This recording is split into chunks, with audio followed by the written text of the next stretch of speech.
What is the one habit that will make you poor forever? Now, before I teach you that one habit, let me ask you a question. Why do you want more money? Comment below. Why do you want more money? Now, for most people, they would say, oh, because I want to, buy a new house. I want to buy a new car. I want to buy a new watch. I want to be able to buy the new dress, the new pair of shoes. I want to pay off my debt. I want to be able to do whatever I want. I want freedom. I want to take that vacation. I want to help my family. I want to impact people. So comment below, why do you want more money? I believe every one of us has a money story. Now, what is a money story? I believe it is a story that is a turning point in your life when you first recognize the importance of money and why we need money. Now, for some, it may be when you were a little kid, the first time you go to your parents, you say, I want that candy, I want that toy, I want that little toy car, I want that doll, I want whatever it is.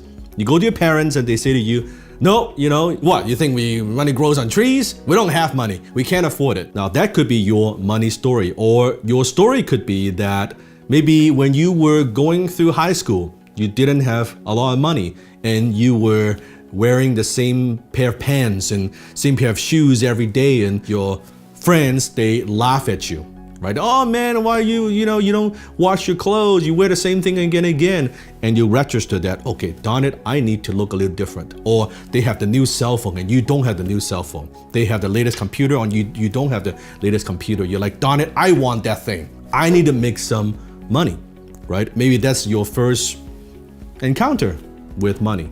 Or maybe it is a time that is when your family needed help, that they need financial help. Maybe they need medical help, but you're not able to provide, and you remember that. My money story was when I first was going through high school.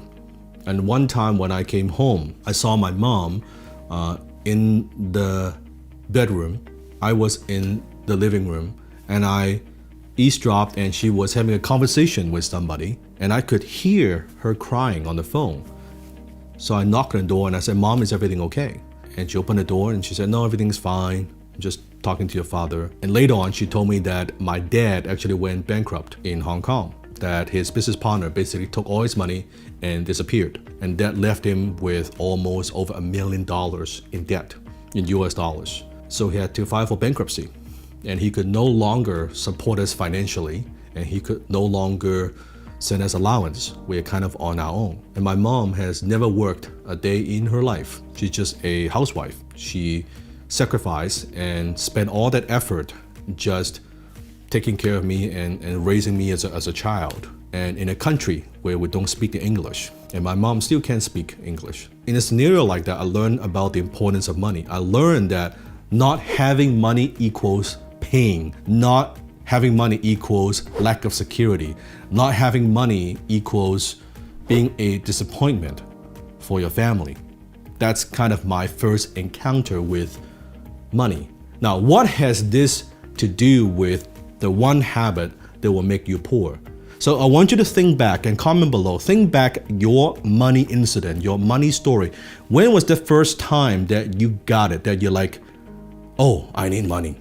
I need money to survive. I need money to do whatever. I need money to solve this problem. I need money in order to do this X or Y thing. And suddenly, finally, I'm having a little bit of money. I'm having a little bit of success. I wanted to show off. I want to show people that, hey, you know what? I am smart, that I am somebody.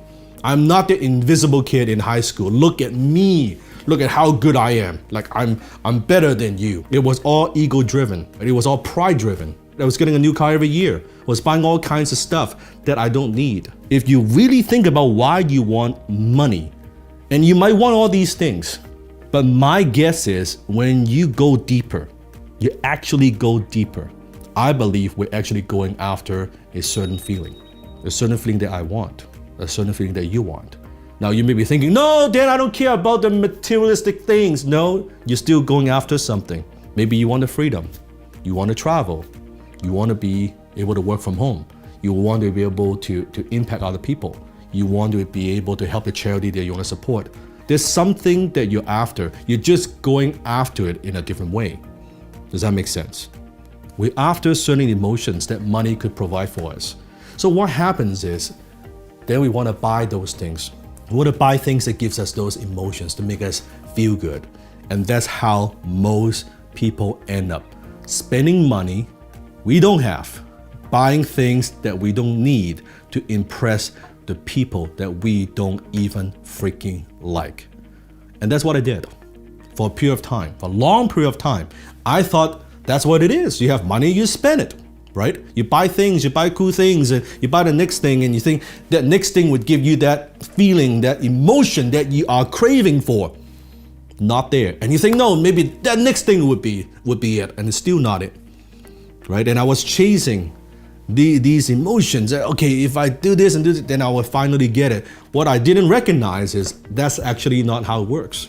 The habit is if you always want to buy things to make yourself feel better, to be validated, to prove other people wrong, you'll always be poor. Instead, if you feel good about yourself, you have a healthy self-image. You don't care about these things. You buy these things not because you want to prove somebody wrong, because you want to show off, you want to do whatever. You buy them simply because you like them. You buy them because you enjoy them. It gives you comfort. And money is simply a tool. It gives you comfort. It gives you peace of mind, right? It gives you time. Yes, money allows you to buy time, allows you to have more choices in life. You could say no to things because you don't really need the money. So think about in your own life, how much money you spend, be very honest, you spend to impress others. And instead of spending that money to impress, what if you spend that money to invest? Invest in yourself. Invest in your own self-education. Invest in things that would enrich your life emotionally, spiritually. Invest in experiences that you will always remember. Invest in that. So spend money to invest. Don't spend money to impress.